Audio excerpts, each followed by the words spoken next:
C'était un marin à son dernier voyage, un vieux marin, un magicien, le conteur du gaillard d'avant.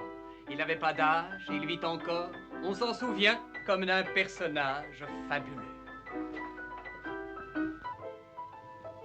Les enfants, eux, le rencontrent encore les soirs d'été, assis sur une marche du port.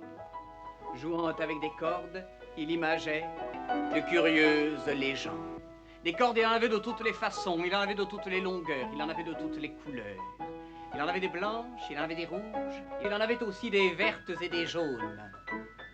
Des tangos, des bordeaux, des pourpres et des bleus.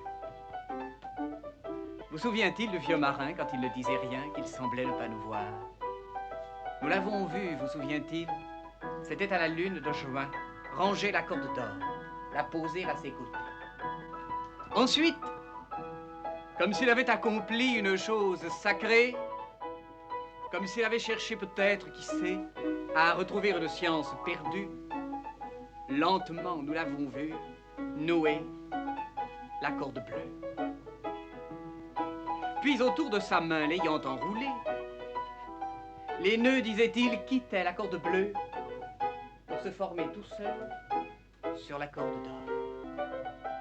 Alors, il les renvoyait de la corde d'or sur la corde bleue. Et il était content, et personne de ceux qui étaient là ne comprenait rien à son histoire. Dès qu'autour de sa main, il enroulait la corde bleue, les nœuds, répétait-il, quittaient la corde bleue pour se former tout seul sur la corde d'or. Alors, il les renvoyait de la corde d'or sur la corde bleue, et les nœuds repartaient de la corde bleue pour se former tout seul sur la corde d'or.